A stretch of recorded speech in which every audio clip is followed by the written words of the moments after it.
So there was a security guard who was working at a furniture shop, factory, right? And he's there monitoring people coming in and out. And this bloke's walking out with a wheelbarrow.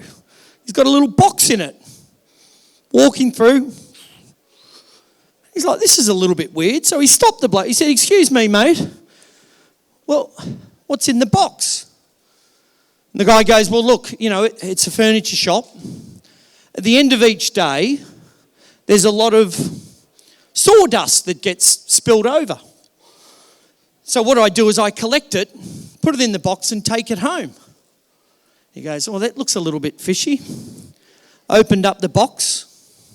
Sure enough, there's sawdust in there. This happens another day. Then the security guard goes off, comes back a week later, sees this bloke with a wheelbarrow walking down through the exit. He goes, "Hang on a minute. This is the third time that this has been happening. What's in the box?" And the bloke said, "Well, look, it's sawdust." So he gets the wheelbarrow, there's a look in there, opens it up. Sure enough, there's bloody sawdust in there. He goes, "There's something not right here. You're doing something, and I don't know what it is, but how about we do this? If you tell me what you're doing, I promise I won't grass you up." And the worker goes, "Are you sure?" And he goes, "Yep." He said, "I'm stealing wheelbarrows." Because the big thing is we all look within the box, and sometimes we have to look outside at the external environment, what's going on. Wayne Gretzky, he was famous in the ice hockey world, Canadian. He literally was like, "I skate to where the puck is going to be, not where it's been." So what we're going to be talking about today is just talking about where you as an independent operator, where can you skate to? What happens in the past, what's gone on in the past is over. The old saying is the past is over for all of us. The future is promised to none of us. All we've got is right now. So right now you've all got an opportunity to look external, look outside the box, look at the wheelbarrow, look outside the wheelbarrow, and hopefully over the next 35, 45, 2.5 hours that I'm here, no, I'm joking, I'll literally, hopefully you've got something that you can take away. So a little bit of history. I own CFM, International Marketing Company, gets members for gyms. Through COVID, we literally froze. So if I talk about my experience, through COVID, I also created Feel Good Fitness in Grantham. Sadly, I had to close that after 16 years. If anyone has had to close a business, my heart goes out to you. We had 1,700 members. I transferred them to a local gym in town on the condition that the Oceans Gym looked after every single member and kept 100% of the money. That's because he didn't want to sell his gym. And also, I wanted to make sure that every person that had members at the gyms for 16, 17 years, I wanted to make sure that they were looked after. So that was sad. I had a landlord that was a prick, wanted to charge rent all the way through, and it just didn't work. Chain of gyms in Australia called Voyage in Victoria, and also got one up in Queensland. We had to deal with COVID by closing and opening 7 times, sometimes with as little as 2 hours notice. You've got to close the gym. It's the one part where I was angry about COVID, because what they did, and I've spoken to a few people this morning about it, is you weren't allowed to travel for 5 miles. Our gyms are in the country. Some people live 10 to 20 miles away from my gyms. But it wasn't just so that you couldn't travel over 5 miles, and therefore it was the person's fault. They would fine the business $50,000 if someone walked into your gym who's travelled more than 5 miles. So what they did is they really pushed, and we are talking about an area of about 40 miles at a stage where there was not a single case of COVID, yet if you walked along the beach at 5 p.m. at night at 34 degrees, as a 14-year-old you had to wear a mask. So, but we've bounced back. And then, of course, Myzone, which is what I launched in 2011, we took that opportunity, and I'd spent 10 years of effective in my life saying stay connected with your members, whether they stay at the club or whether they go outside. And then all of a sudden there was no outside. So across the board, literally, yes, relatively happy. So I'm not going to stand up here and say I am wonderful because I've closed a business and I had to let staff go. So I'm not going to pretend to do that. But most importantly for me, that's my success. And I don't give two shits. I'm happy about that. We've been married 25 years. Mr. Silver from the Academy Health Club is where I met my wife as a barman. She was a cleaner. And that's so many years ago. We celebrate 25 years and we've got four beautiful kids. So, but we're still learning, and that's the important thing to bear in mind in regards to where you are. I'm old enough, young enough, and ugly enough to know that we can improve. Jez, you would agree with that, wouldn't you? 100%. Certainly the ugly enough part. So what did COVID mean? Well, look, almost total global shutdown of facilities. Services suspended, revenues stopped. Rents were amortised. So with the rents, obviously, if you were able to get away from not paying rent during COVID, but the problem is a lot of the times and the landlords were just kicking the can down the road, which meant you didn't really feel the ramifications of it there and then. And that's now starting to come to fruition now as the landlords are starting to try and get their pound of flesh and you're trying to catch up and get it on top of it. What it did do, we had the idea that it woke all sleeping members. Up until that point, I'd been saying to members, if you really want to, and Paul Bedford would know this, is if you really want to see how you are connected with your members, close your doors and don't sign up a new member for the next 6 months. How many clubs here would survive? And if that was the case, how do you look after your existing members? Or are we just relying on filling up the bucket? That's a question that I've got for you all. How do you treat someone who's there with you right now if your door's shut? Obviously, our door's shut. So what it did, it determined the loyal members. It woke the sleeping dogs. It also brought digital to the forefront. It also brought health and fitness. You're allowed to do that 1 hour of exercise. So it wasn't about throwing the baby out with the bathwater. It's, the ramifications of it have been immense. But what it did mean is that it shone a spotlight on the importance of physical activity. And now we've got the perfect storm because we're still recovering from the ramifications of COVID after 2020 and 2021, prolonged closings. We've got the labour markets, which is a bit of an issue. We've got the COVID and Ukraine war, which means that the supply chain of food and wheat and the likes of petrol are going up. Households are embracing a recession and looking at expenses. That's what they're doing right now. Inflation, everyone's talking about inflation. Then we've got this soaring energy costs, which is real, which is absolutely real. So we've got this perfect storm, and we've got this competition's intense, and the necessity to invest and transform the business models remains. And the big question is the pricing. That is a big question right here, right now. Warren Buffett, he's not said this recently, but if you've got the power to raise your prices without losing business to a competitor, you've got a very good business. But if you can't, and you have to pray before you raise the price by 10%, that you don't have you've got a terrible business, basically. And that's the questions that we've got now. Do we raise our prices? What we've got to do is we've got to add more value. So I'm not going to go into the actual price or recommendations of all this, but these are the questions that we're all asked. But when we look at the size of the market, the opportunity is immense globally.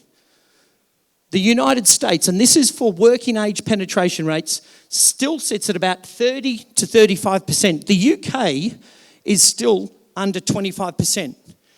Every single day, a new gym is still opening in America. Every single day, there is a new gym opening. It's going to happen here as well. 10 years ago, 15 years ago, how many times you sat there and go, no, there's enough gyms in my town? And what's happened in the last 10 to 15 years?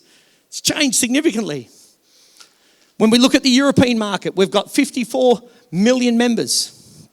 The market we've had since 2020 to 2022, 15% membership drop, 1.4% clubs closure. And the reason why that variation is there is because we've had new clubs open and existing clubs close, where we've still got that growth. And when consumers are now asked about what is their wellness, what do they think about? There's a top 6. They have better health, better fitness, better nutrition, appearance, mindfulness, and sleep. So consumers nowadays think wellness. They think wellness. It's no longer just the fitness or just the bodybuilding side. And when we look at the amount that they're spending, fitness is still at the top, don't get me wrong. But so is nutrition, appearance, mindfulness, and sleep and health. So we've got still continue with a massive market there. And the importance of fitness to health in the cost of healthcare is massive. And I think this is, if we were to say that there was a panacea, a secret tablet that's going to solve our industry, is when we can convince governments to sit there and go, hello, we're here. And we're here, we can help change healthcare. We can help change the health of the world. And that's what we do as an industry. And wellness, and this is the USA, it's a $450 billion market in the USA alone. And that's still growing and will continue to grow for the next 5 to 10%. Consumers continue to allocate their spend on products and services. So up in 2020, they were focusing more on products, a little bit of services, and then a little bit of apps. Now they're focusing more on services and apps. So this is where the opportunity lies. And they also want personalisation.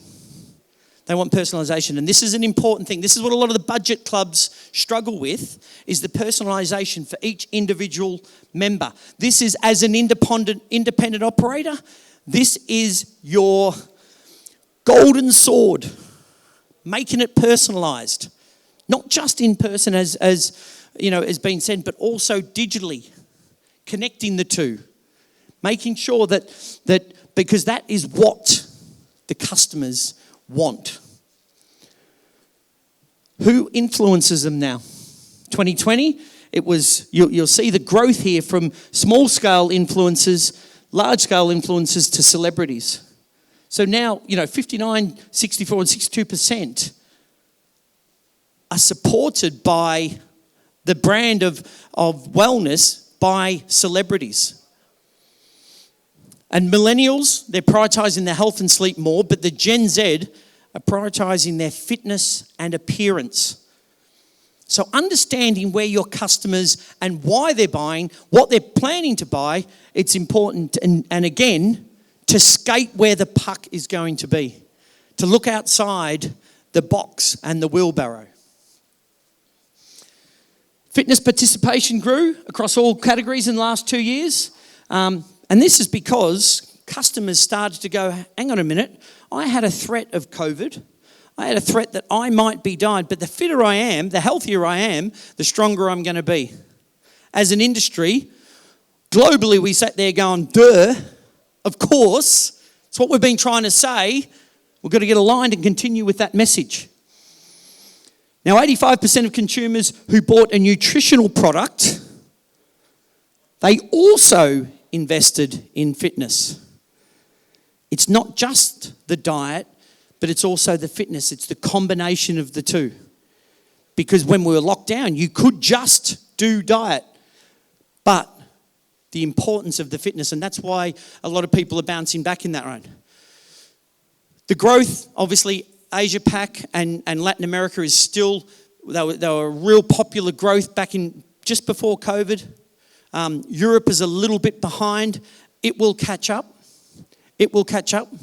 The average spend of the market is roughly about £39 per month. That's the average spend in regards to how much people spend on memberships. Yes, we had the decline in the market, which is one of the first times ever as an industry. Because as a fitness industry, if we think about it, we have been recession-proof. We've been recession-proof from the 80s to 90s, even 2008. As an industry, people still need to move. They've got one body. Our responsibility is to help them maximise the use of that. But obviously when we had COVID, this is the first time you'll see a graph where it just plummeted. But what did they do? They turned to Google.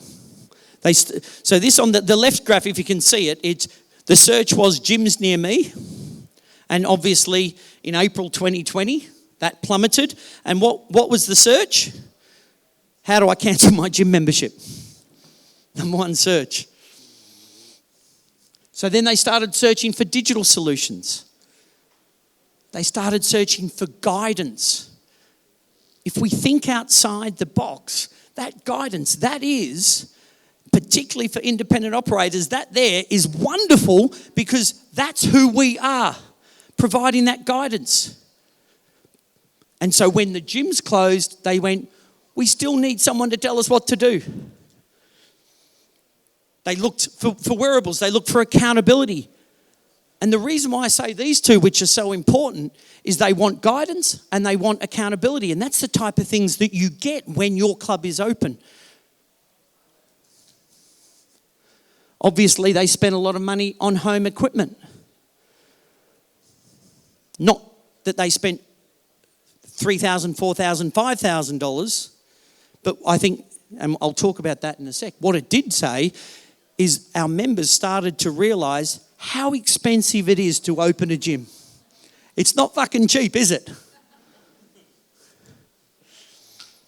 We had the elephant in the room, talk about Peloton. You know, the Peloton were trying to get 100 million users. They didn't build into case the actual, the churn rate. We had the rise of the fitness creator. Everyone became everyone became their own Joe Wicks, didn't they? Joe Wicks was great. Everyone's like, oh, I can do that and try and make $1 million. But they're not as good looking as him.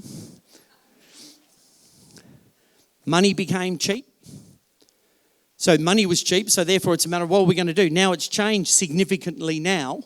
It's not so cheap. Don't you love it how banks want to give you an umbrella when it's sunny outside and then when it rains they piss off? It happens all the time. We had quite a few businesses that tried to, went through their IPOs. Not that it actually went, no. When they went through these IPOs, it put a lot of pressure on what they were planning to do. And so therefore, when they didn't hit those numbers, it sort of like backfired. We had Exponential by BodyFit. McFit purchased Gold's Gym. McFit is a massive German chain. They also own John Reed Fitness. If you want to see a pretty cool gym chain in Germany, Google John Reed Fitness. It's pretty cool. They bought Gold's Gym and also own 30% of Gym 80. Sadly, Rainer, the actual owner, died about 2 months ago in a plane crash, which is quite sad. JD Gyms bought Exercise for Less. KSL Partners invested in Third Space. There was just a lot of these acquisitions in these times. But will the industry rebound? That's the question. What we've found, right, prior to COVID, 63% of all activity globally was done within the facility. Okay? This is the global stats. During April, it was 3%. Now we're still at only 43% have now bounced back. So there is a massive opportunity there. When we look at, well, actually, let's look at APAC. 66% of the activity was done within the club.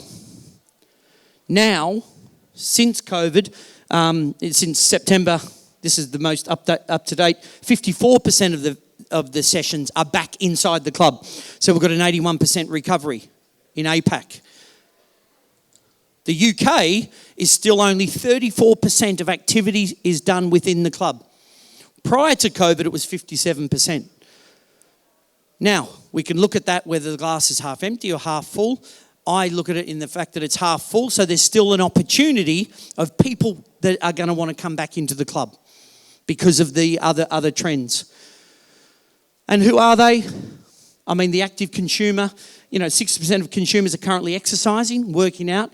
25% are not active but have the interest in doing so. That's a wonderful figure. Nearly 90% of people have intention and or are actually doing it. They're either doing it or they've got the intention to. I think that's probably the highest that it's ever been as a bounce back from COVID. Have we noticed that the workout frequency's gone through the roof? Those that have come back, they're actually starting to realise what they didn't have, and they're training a lot more. 34% of the active users are current members in the big box. But why will they return? From the studies, the reason why they return is the range of equipment, the amenities available at the gym to get out of the house. So when we look at that, what are you doing?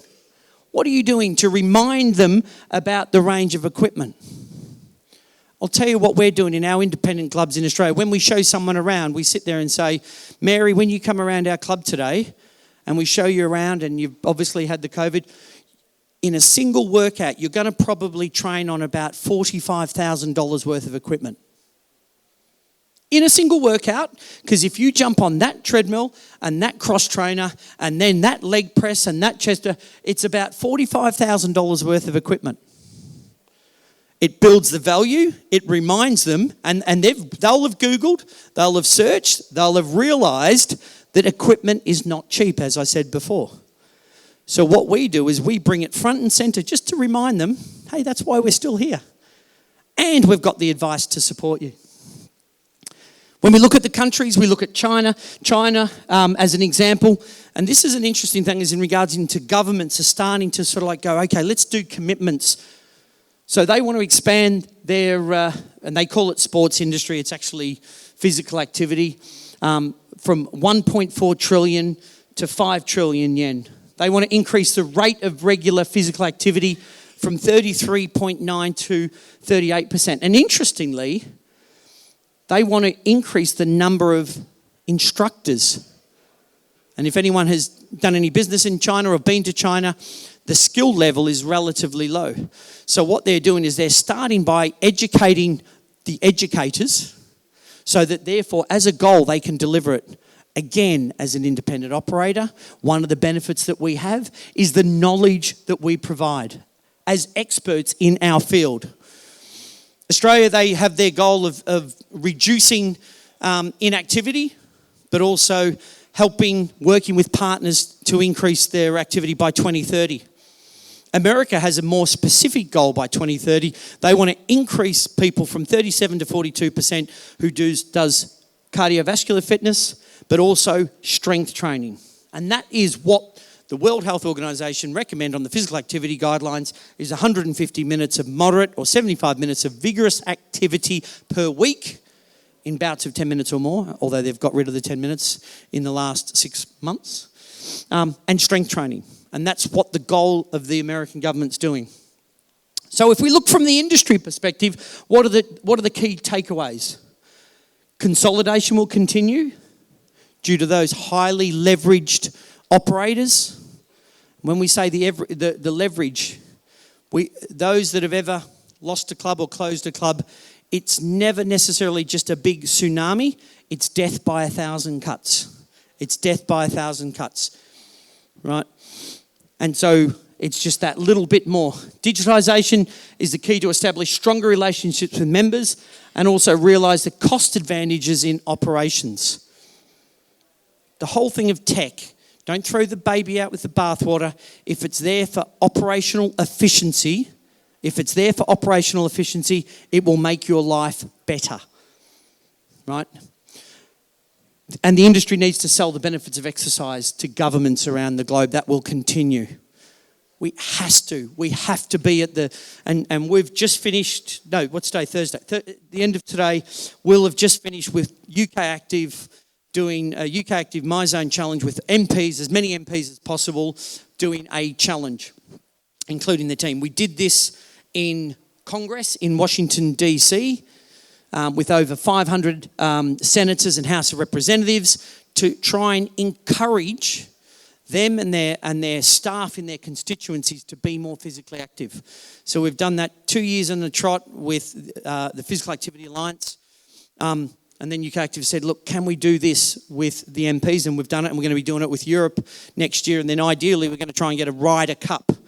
The issue that we did have in the UK was that we were supposed to be launching this in October, and the shit fell out of the fucking market in the Westminster in October, as we all probably know. But either way, it cracked on and it finishes today. So you'll probably see that. Now, if anyone knows American College of Sports Medicine, every year they do a top 20 trends of the industry. Not a fad, a trend. A trend is something that's going to be here for a while, okay? And they've been doing this for years and years and years. So, number one, wearable technology continues to be a thing. Last year it was second place. Prior to that it was first place. Obviously, this is the addition of Myzone, of course. No, I'm joking. Obviously, this is the addition to Apple and wearables and the likes. But what it means is it's also the addition of user-generated content where the actual consumers started looking and going, okay, I want to start to get that feedback to know what's going on. Home exercise gyms became the second trend. Embarrassingly, Bradney, you know this, embarrassingly, that's my gym at home, right? And I'm ashamed to, I look at it and go, fuck, that's great, but it reminds me every day that I close my gym in bloody Grantham. But it is a lovely gym at home, but it's nothing to be proud of. But it's a good gym. I'm not arguing, to be fair. Outdoor activities is the number third. This is at Malham Cove, if anyone's Yorkshire-like. This is up in outdoor activities. Now, I think when people took things away, we started realising, hang on, how important it is to actually get out and be more physically active. So what are you doing as an industry, as a club, to connect with your members outside the club? Do you have walking groups? Do you have running groups? Do you meet in the park? What do you do? It's a trend. Ignore it at your peril. Stay connected with them. Training with free weights was 8th place last year. It's now 4th place, where people again started realising the importance of strength training and free weights. Exercise for weight loss. If you can't see this, this is John before, and in 2 weeks he lost his new glasses. Thank you for laughing. I did chuckle when I put that up. That was 16th place last year. And now it's gone up to the fifth stage. Personal training was 10th last year. It's now 6th, so it's still hot. Again, if you've been locked down and you're bouncing back, you remember people were searching for that knowledge and that advice, right? It's still popular. High intensity interval training has dropped. It was 5th, it's got down to 7th. And that is, people is like, okay, we were doing high intensity interval training at home. Now we want to get back into the gym and we want to just jump on a bit of cardio and watch a bit of Netflix or something like that. Body weight training has dropped from 3rd place down to 8th. Online training was 1st place last year, 2021. That was the trend last year. Online training last year. And it wasn't easy. The thing with the online training, where it was important for us as operators, was to stay connected with our members. Just being there. If they go online because there's nothing else there, I wanted them to see us, our gyms, crazy stuff. We had crazy Friday where my managers would sort of like catch up and they just do crazy shit and stream it to Instagram and live and Facebook and all this. We'd have our instructors that would deliver programs. This next video that I'll show you is one of our instructors in Warrigal doing which is country Australia, Victoria, was doing a 5:30 class of a Friday night. The neighbour, it was already beer o'clock, so didn't really like that idea. So thought, with a beer in one hand and a hose in the other hand, he decided that he would spray my instructor so that she would stop doing her class, which was quite funny. We had another class. This is real. Doing a live class with a little boy in the background. Yeah, what's he doing? There he goes. This is streamed live. I put the box there. Decided to do mannequin de pied. Those educated Belgian people.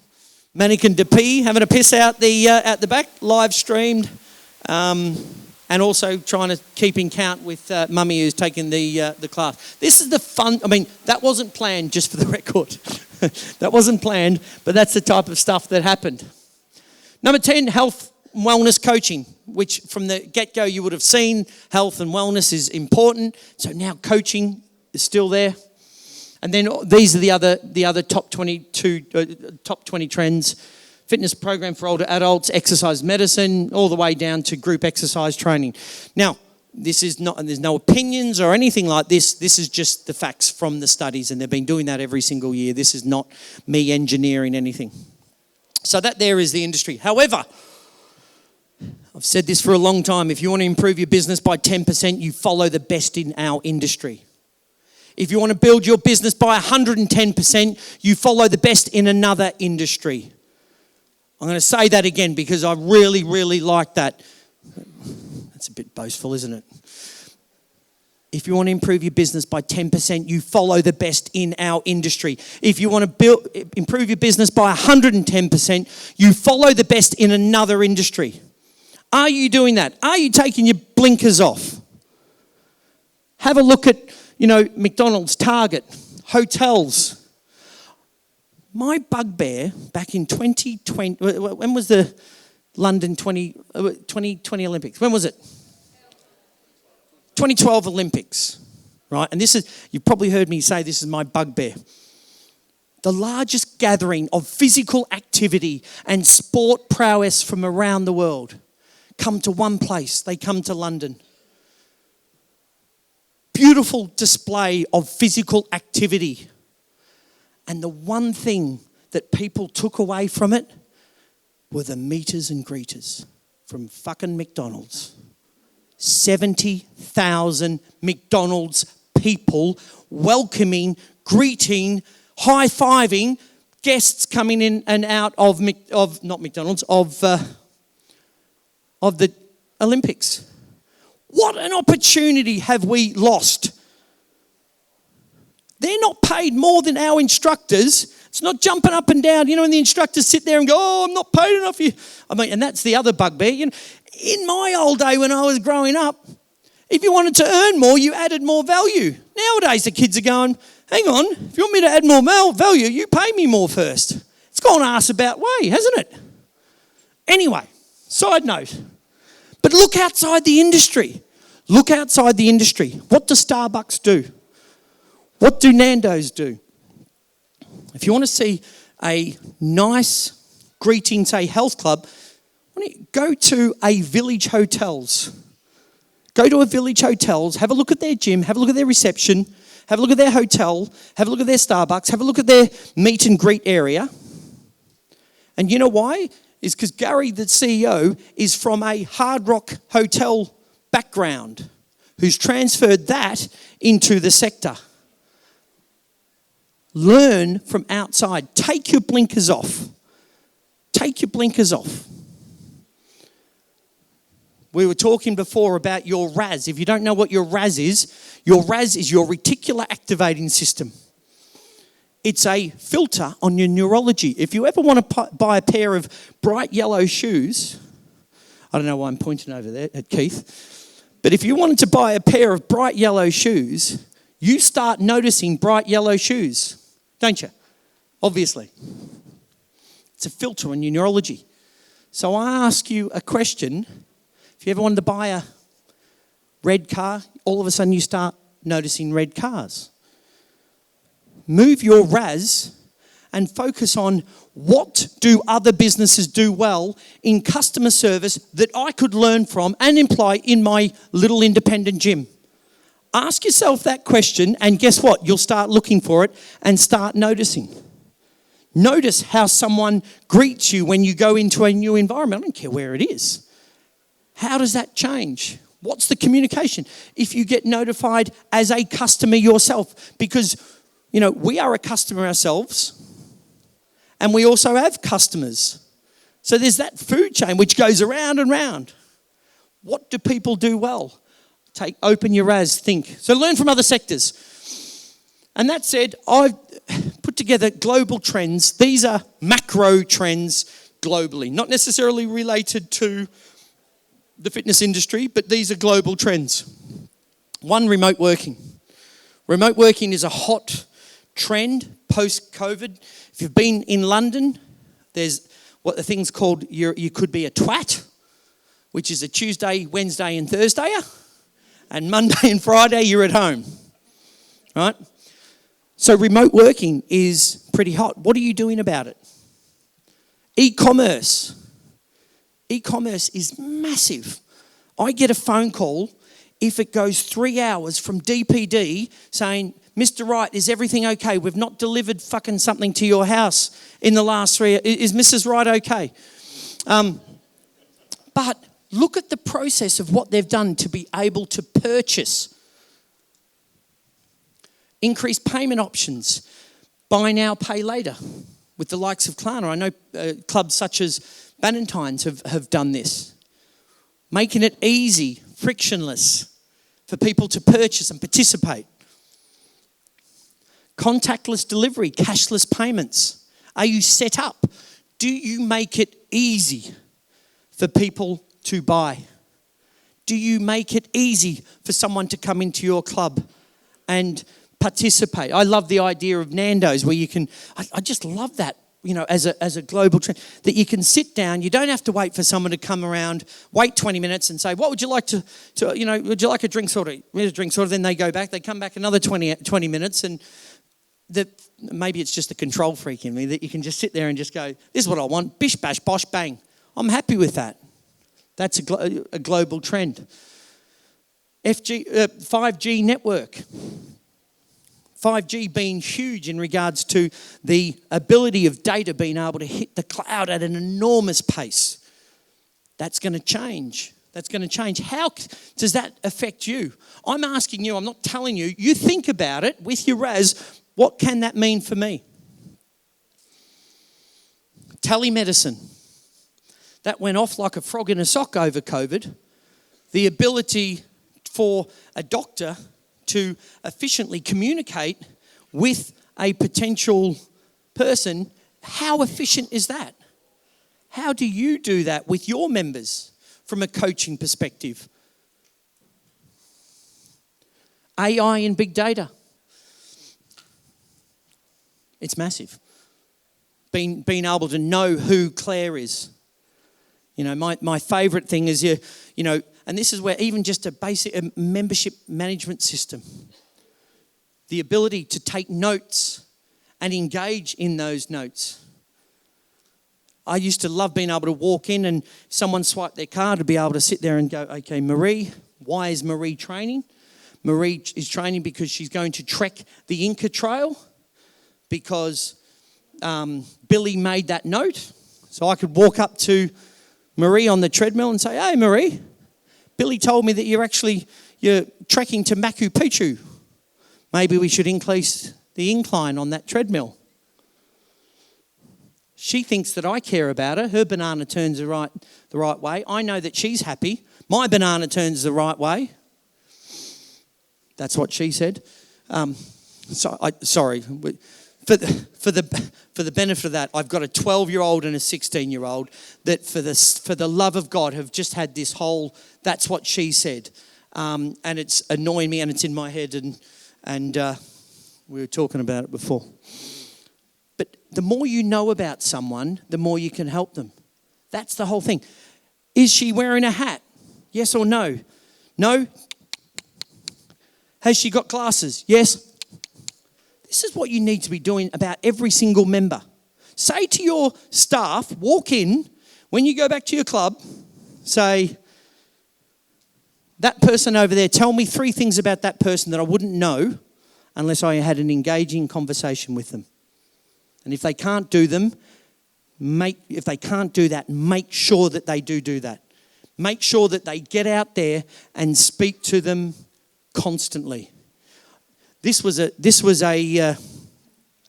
trick that I'd learned many years ago working at a summer camp straight out of university, where kids would come for a week. And when they came for a week, David Wallace, his name was, Camp Rumbug in Foster, Victoria. The very first night, we'd sit around with all the teachers, and David would sit there and go, "Hey Mary, how's Johnny your dog? And remember last year, Frank, when we did, that Billy fell off into the river, and so like this." It was magic in communication. After halfway through the night, David went back to his cabin where he owned there. I sat speaking to the teachers, and I sit there going, "Oh gosh, you guys must have a good relationship with Dave." And they go, "We come here 1 week a year, and we would never go anywhere else because he knows so much about us, and because of that relationship that we had." I asked the question. The next day, I said to David, I said, "Oh, mate, I've noticed that your memory's fantastic. How did you do that?"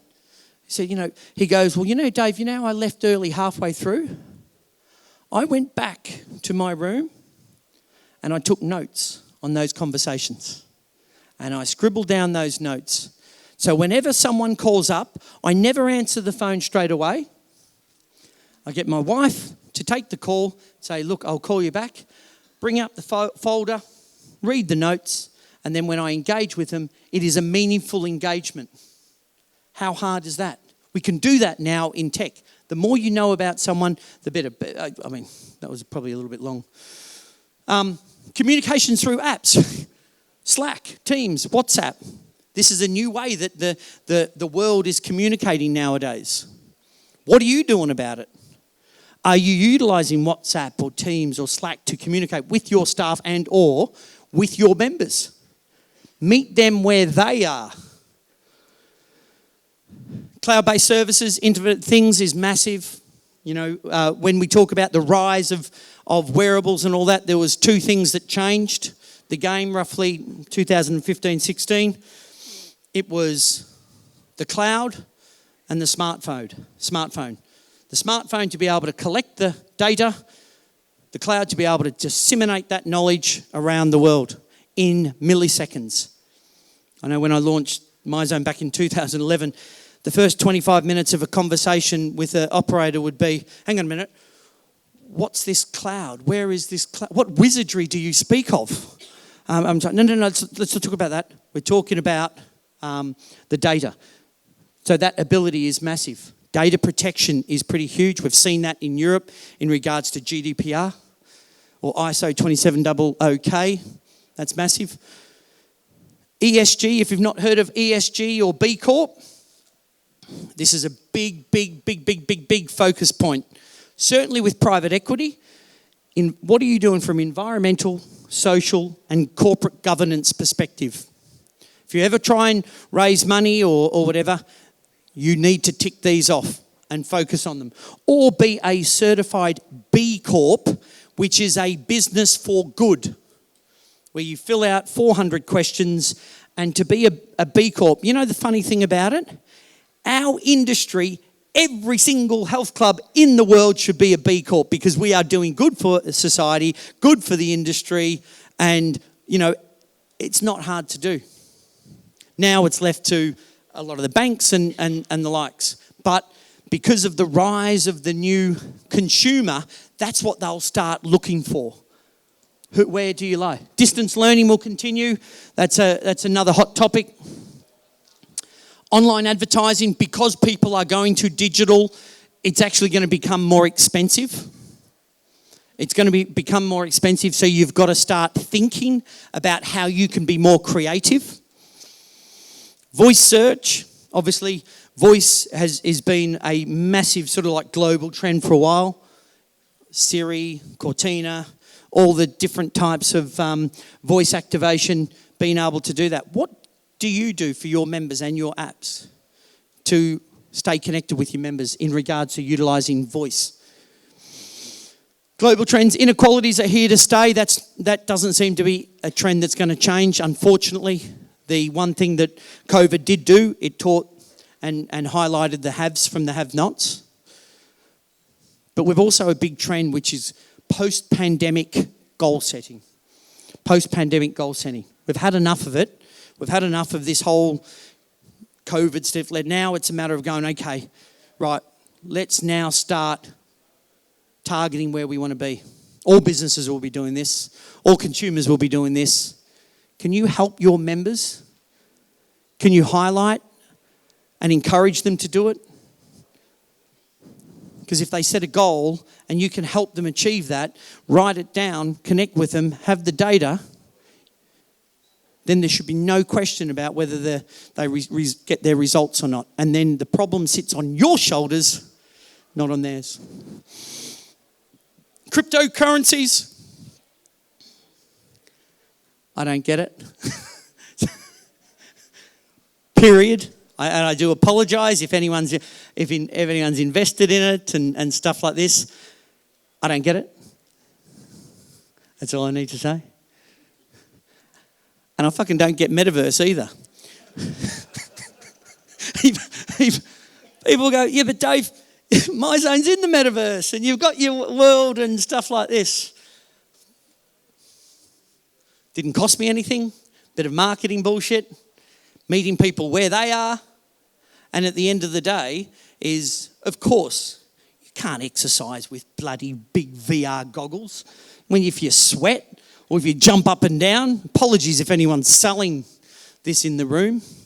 But again, it's a trend and it continues. I mean, even Facebook changed their name to Meta. I have seen the virtual goggles, VR work in a fantastic way.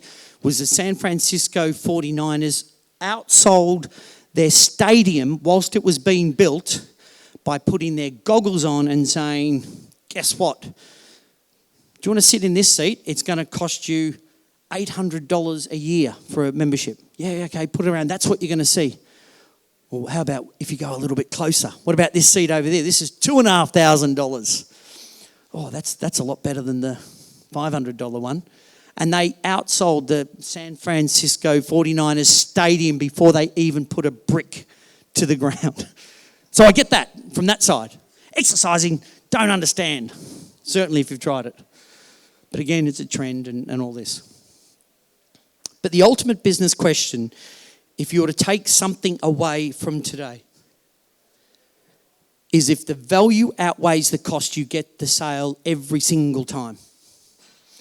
And when I mean value and when I mean cost, it's not just the money, the effort, the time, the value of the benefits, the savings of good.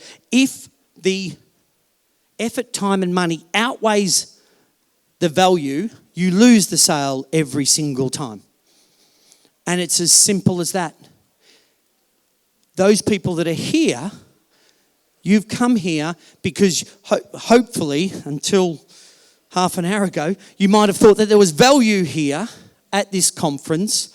I'm sure Rob will say that there is, but you're here because of that. There are operators that aren't here because they, for whatever it is, their time, effort, money to do that. So think about it. Think about your business. Think about your price. Think about what your value proposition is. I will say again, we are in a fortunate position that we are an industry that changes lives, that helps people feel better about themselves, that helps people live longer. And what more can you want? What more can you want? It's not necessarily about the price. It's about what the value is to a consumer. And if you can actually focus on that, if you can highlight that, every interaction that you have with every single member and potential member and staff member and stakeholder, you'll have that value to outweigh the cost. And then hopefully you will continue to think that you can't use an old map to explore a new world. Thank you very much.